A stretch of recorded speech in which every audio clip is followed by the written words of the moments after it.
Standing by hoping for a conversation with Bryan Long. He is the executive director of a group called Better Georgia. Better Georgia, and their report, they list Georgia under Governor Nathan Deal as 51st in the country in job creation. That's not Obama math where you have like 57, 58 states. They actually included the District of Columbia in there as well. They're saying over the last 2 years, Georgia ranks dead last in job growth. They've actually taken out, this group, Better Georgia, they've actually taken out a full-page newspaper ad in the Gainesville Times, of course, the governor's hometown newspaper, critical of job growth in Georgia over the last couple of years. The governor delivering last night his second State of the State address. He talked about job creation, job growth in Georgia, ways to better affect that, and hopefully in the next few minutes we'll get a call from Bryan Long. Again, the group is Better Georgia.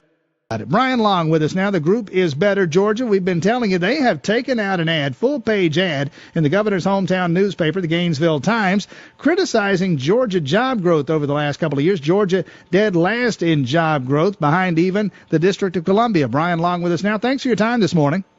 Good morning. Thank you for having me on. First of all, an obvious question, how fair is it to criticize the governor for 2 years of job growth when he's only been governor for 1 year?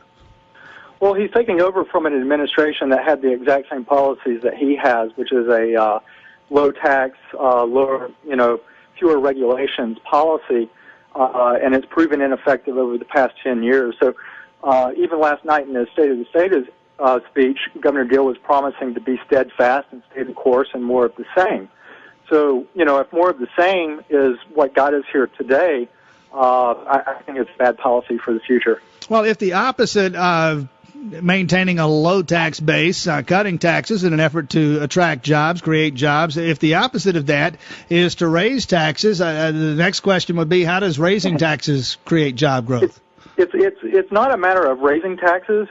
Georgia is actually one of the lowest tax states. The governor is very proud of this. He points it out on his website.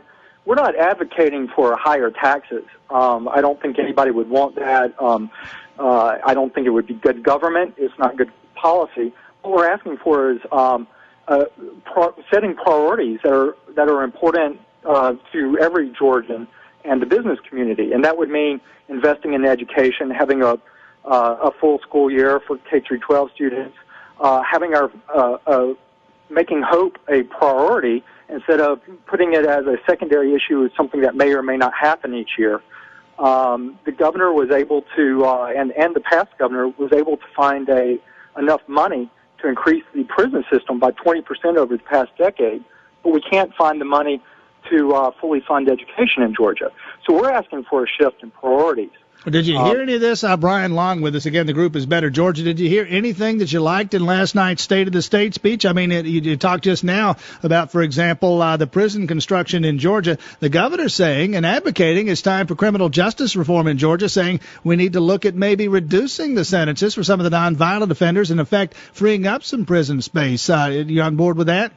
Oh, absolutely.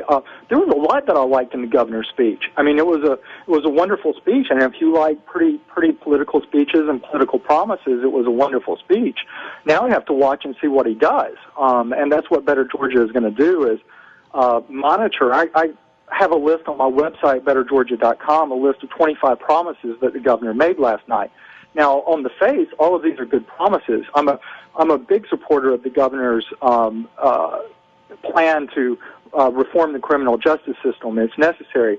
What I'm watching out for is which pockets will he pick to get the money for all of these promises he's made. Whose pockets would you suggest? I'm not the governor, and so I'm lucky in that situation. But I do think that our government needs to be effective, efficient, and ethical, and we don't have any of those three right now. And so the governor certainly has a tough job to do. I'm not pretending that he doesn't. And I don't mean to be flip with that question, but I mean, at the end of the day, somebody has to pay for all of these things, and we're going to have that debate. We're going to have the tax reform debate beneath the Gold Dome in Atlanta. I don't know how far they're going to go with it. I don't know if they're going to do anything fundamental, if they're going to tinker around the edges. We'll find out in the next couple of 3 months here. But at the end of the day, somebody has to pay for all of this stuff, and there are really, at the end of the day, only a couple of ways to go about it. Tim, you're exactly right, and I think part of the problem at the Gold Dome is they've been tinkering with a lot over the past few years and not really making any big strides on anything, whether it's transportation or education. And these are the type of programs that we need to create a good business environment in Georgia. When a business executive in Georgia is looking at the math, he's looking at fewer regulations and low taxes, but he's also looking to find out if our schools educate the children so that he has a good quality, well-educated workforce, and to make sure that his goods can be shipped reliably and on time. And we're failing on both of those issues at this point. So there's a lot that needs to be done down at the Gold Dome, and I want to have a healthy debate about it. And instead of just standing up and saying low taxes is the way to go, and if we look at our history, we know that it's not. There's more to it. How we spend that tax money that comes in is the essential part of this equation. Bryan Long with us again, the executive director of the group Better Georgia. Should have done this at the outset. Tell me about the group. What is Better Georgia? Who are you folks? What do you do? Yeah, Better Georgia is standing up for people who believe Georgia is going in the wrong direction. We believe that Governor Deal's Georgia looks a lot like Alabama, and we think that's the wrong way. We believe in progressive values, and we're fighting for progressive values. We want to create a healthy debate in the political process. Right now, the debate is only between the right and the far right, and there seems to be a contest among our elected officials to see how far to the right they can go. We believe there's a lot of room in the middle for healthy solutions to problems that are affecting the state, and we want to bring attention to these issues and just engage in a new kind of a debate. Well, and to bring it back to the party level here, and I've always maintained Georgia's always been a one-party state. Now it happens to be the Republican Party. That said, what can you do to make the Democrats relevant in this process? Quite frankly, I don't care if the Democrats are relevant or not. Better Georgia is a nonpartisan organization. I'm advocating for progressive issues, progressive values.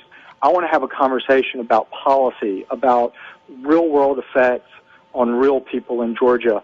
I don't care if our elected officials have a D next to their name or an R next to their name. Well, if they have an R next to the name, you walk in and introduce yourself as a progressive, conversation over. So you're going to have to talk with the Democrats, it would seem to me. Well, the Democrats have been more supportive of me, that's true. But I do believe that there are some moderates in the Republican Party who are very frustrated with the direction Georgia is going in.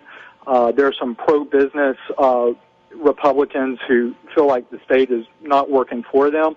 Look at the anti-immigrants law that the legislature passed last year. Coca-Cola was lobbying hard to make sure that law didn't pass. There's a lot of negative impact that law has on the business community, not just farmers.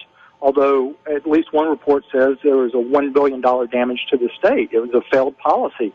Those are the type of laws that are being passed that not every Republican supports.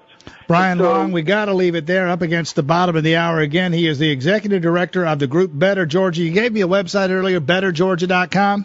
That's it. bettergeorgia.com. Bryan Long, thanks so much. Good conversation this morning. We'll do it again soon.